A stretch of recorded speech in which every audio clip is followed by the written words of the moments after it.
Hello everyone, Kate here from Keight Krafts, sharing with you another project for Hollow Tree Hobbies. Let's get started.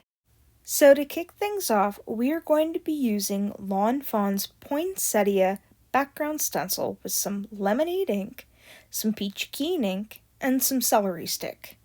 And all I'm doing is taking the largest of my fine point blender brushes here, or blender sticks, or whatever you want to call them, and I'm going around the edges of the flower petals. Now, traditionally, a poinsettia is red with yellow in the center and some dark leaves, well, dark green leaves, but today I wanted to use this and make it kind of a spring themed card with some bright and happy colors because I don't know, I thought it would be fun to use a stencil as such. So as you can see, I've just gone around the edges and now I'm just making sure that they're all darkened up enough at the tips. And then that way we can go ahead and take some of the Peachy Keen and dab in the middle and then swirl all the way out. Now you can't really see what I'm doing because my hand is in the way, but all I'm doing is dabbing some in the center and then just kind of blending it out because the center of the stencil is part of the stencil. So I get that ink on the center and then I can kind of just swirl it and push it out and then create almost like a gradient between the Peachy Keen and the lemonade, which I don't know. I really like how this turned out like this. I thought it was kind of interesting to have a bit of a gradient with these flowers and not make them so much traditional. I mean, I think they would look great as a Christmas card if done in this wet method with two different types of reds, but I don't know. I was feeling a little creative today and I thought I would do this. So once I've gone ahead and I've added in the desired amount of Peachy Keen, we are going to move on to the next step. So I've already gone ahead and lined everything up with my stencil and used a little bit of washi tape to hold it in place. And I'm going to repeat the same method with the lemonade colored ink. And I've taken the smallest of my fine tip blender brushes and I'm using just a little bit along the points of the extra flower leaves. And then we will go in with some of this Peachy Keen in the center of the leaf here and then just blend that out just a smidge. That way you get that gradient with these guys too. I mean, these two colors together would make a perfect flame for a birthday candle. So once we've done the little leaves, I thought it would be fun to add in these little, I think they're holly berries in the stencil. I'm not 100% sure, but we're going to go with that. But today they're going to be a different type of berry as we are using the Peachy Keen. And the neat thing about blending the Peachy Keen with the lemonade is that it switches up the color a little bit.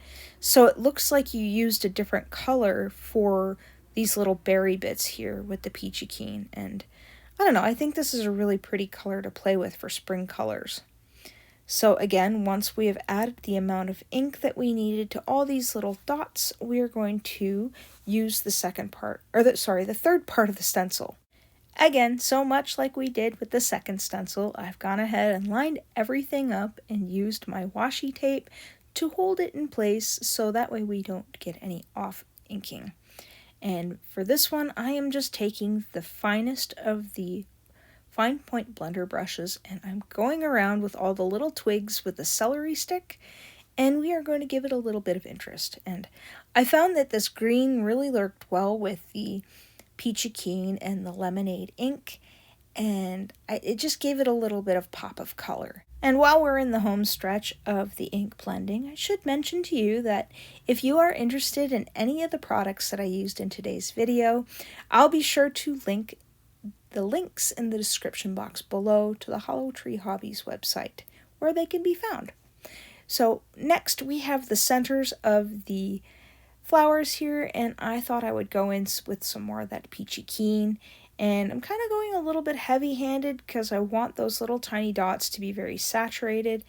And you could skip this part and leave it as is, but I thought it would be neat if I just took the finest tip, added a little bit of Peachy Keen and just dabbed it a couple of times to give the center of the dots a little bit of a different color. So I don't know, I thought it was neat. You don't have to do this step. You actually could probably put like little gems in the middle there. I think that would look kind of neat as well.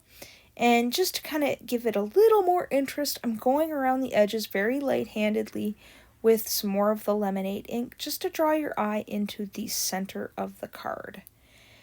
And once I'm satisfied with the amount of ink that we have around the edges, we are going to do our little panel for the background here. And not the background. You'll see. We're going to do a border one. And because I don't have the appropriate colored cardstock, I am going to make my own by adding a little bit of the celery stick to the edges here. And then that way when we mount our card panel on, which I've cut down to 4 by 5 1/4, and this panel is just a smidge bigger than that because I want to have that little hair of white line around the edge of the green as well. And I just like this layering effect. I think it's really classy, and I don't know, I think it just makes that card look extra special. So now that I've written Hollow Tree Hobbies in glue on the back of my card panel here, we are going to stand on top of our project, well, not on top, but above, and we are going to line everything up and give it a good mash down.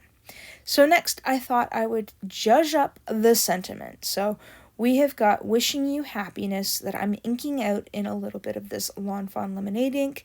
And then very carefully on an angle, I am using the Peachy Keen just to touch the bottom of the word. So you get a gradient in the sentiment itself. And then off camera, I've gone ahead and used a Sentiments banner die.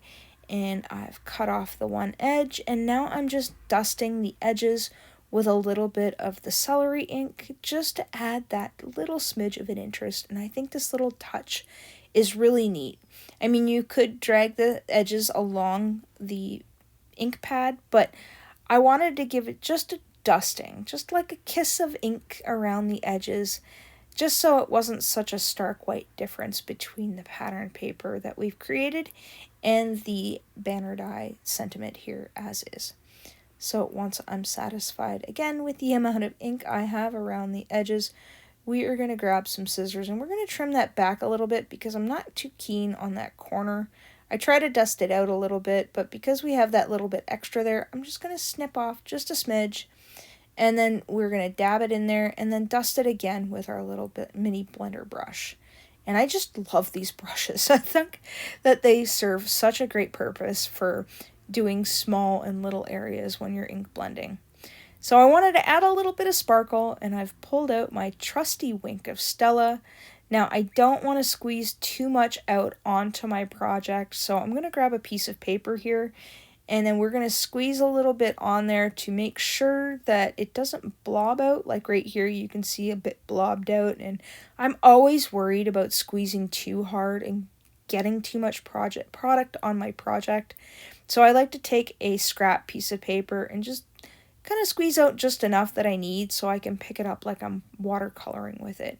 And that's basically all the Wink of Stella is. It's like you're watercoloring, except I'm not sure what the carrier solution is for the sparkle in it. I don't know if it's water or some kind of distilled water. I'm not 100% sure. That's probably something I'll have to look up. So again, I'm just going into the center of the leaves here, and I'm just kind of flicking it out to give it a little bit of sparkle around the center, to give it a little bit of dimension. And don't worry, this doesn't dry glossy, it dries sparkly. So it's not all glossy and glitter. It's a lot of glitter. And once I am satisfied again with how much glitter we've put on our project, we are going to use a little bit more of that product. So all I'm doing is picking some of that Wink of Stella up with my pen here, and I'm flicking it like I would do splatter, and that just gives it just the slightest bit of interest when it dries back. So next we are going to take our panel and we are going to go around with some glue along the edges, do a bit of a scribble dance on the center, scribble a little bit more to make sure I got a good adhesion all set up on the back of that panel, and then we'll stand above our project, line everybody up, and of course give that a good mash down. And here you have my finished card. I really hope you enjoyed today's project, and I really encourage you to go check out Hollow Tree Hobbies. And as always, thanks for hanging out with me today. Take care.